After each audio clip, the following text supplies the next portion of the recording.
I don't think anybody's on. Oh, hey, love. Welcome, girly.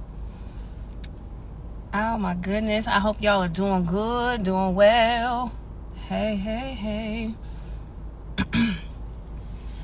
All right. I'm not going to be before you all long. I just wanted to come in to touch base, see how y'all living. Touch base on this concept that I've been diving into for the last few weeks about ritualizing your life, right? And the practices that I've been utilizing, mainly working with planetary magic every day, working with different energies of the planet. And so today we on Big Jupiter. Y'all, I love Big Jupiter. Shout out to Jupiter energy. But I would really love working with Jupiter. I did go overboard, which is normal for Jupiter. So I went a little over today. I had me some extra shrimps in my baskets. And I said, you know what, go ahead and give me some extra shrimps. And I got some extra shrimps. But let's get into this topic about expansion, right? Because that's one thing of Jupiter. But I want to talk about the wisdom of Jupiter.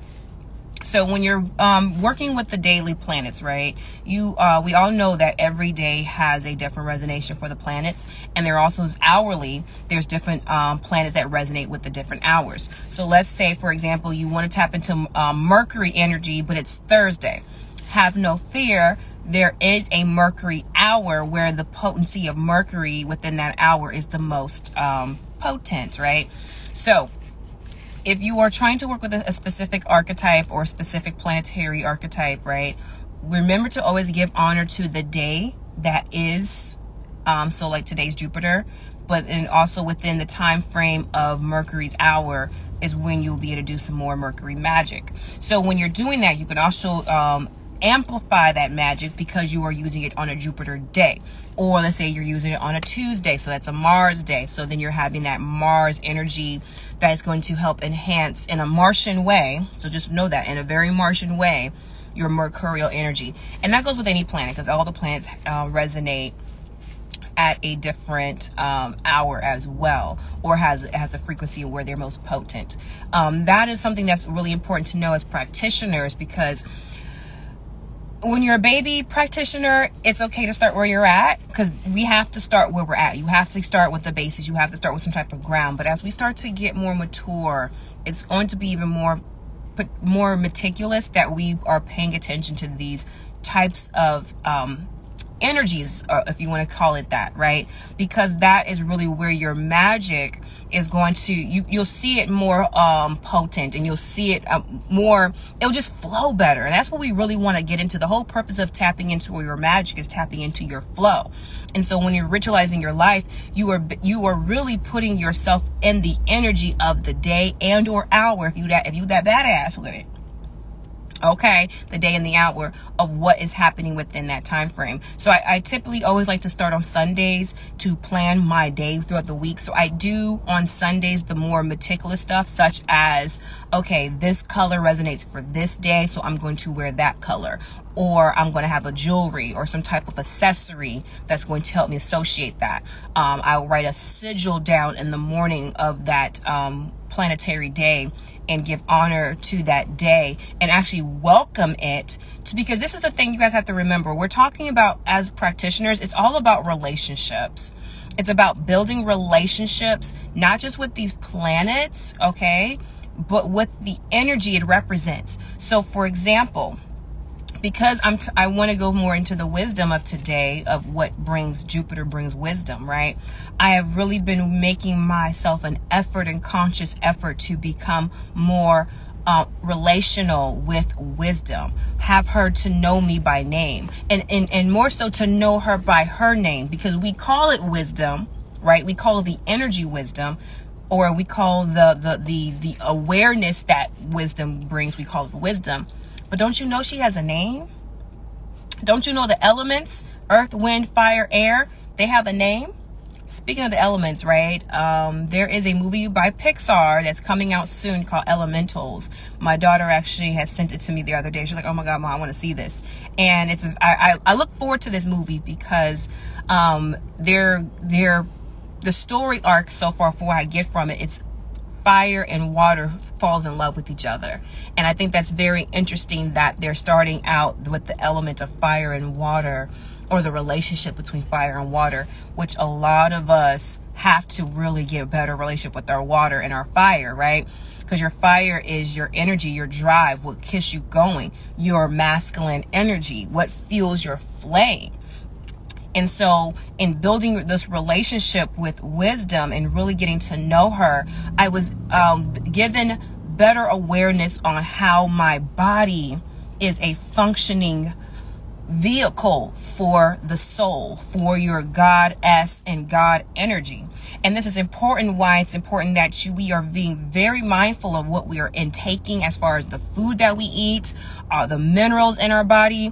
I would highly suggest you guys, if you have a primary doctor or find a doctor, to get yourself a blood. Actually, you don't even need a doctor. You can actually go to like just about any clinic, health clinic, and ask for a blood panel test, because and be very specific on what you want to see. You want to see your hormonal levels, and you want to see your mineral levels, because you want to know where you're starting at. Because a lot of the ailments that we're feeling in our body is because we're not getting the nutrition we need. We're not having our potassium, our calcium, our magnesium, et cetera, et cetera, et cetera, to the levels where our body can truly function at an optimal state. And I want to give a shout out to my girlfriend, because she said something that was so on point, that it resonated with me on this whole concept of the wisdom of the body and how to activate your goddess or God essence. Is that she said, you know what, it's so important that we really work on the body to be the optimal level that it needs to be for my full essence to take being. Because when our body's not at optimal level, your fire, right, your drive, it's not able to fuel, it's not able to circulate properly. So if your gut health is out of order, if your immune system is not as strong as it needs to be, if your mineral levels are not, if your water in your body is not up to par, you're not going to be able to function in a way that's going to allow that essence of yourself to fully drive and get this body going. Okay. And that's going to be important, because if you're doing planetary magic, you're working with your magic, you're doing your candles, your sigils, your meditations, you're putting out some petitions, your spells. You want to ensure that your body is healthy, so that soul, spirit, God essence of yourself can fully channel through and utilize in relationship with these elements, and in relationship with these planetary bodies that you are using to bring back to your conscious memory of how to fully have your beingness and operate within flow, so that your manifestations and your sustaining, and you can recognize which season you're in. Because I know there's so much focus on manifestation, but there's more to manifesting, because once you manifest something, there is now a state of growth.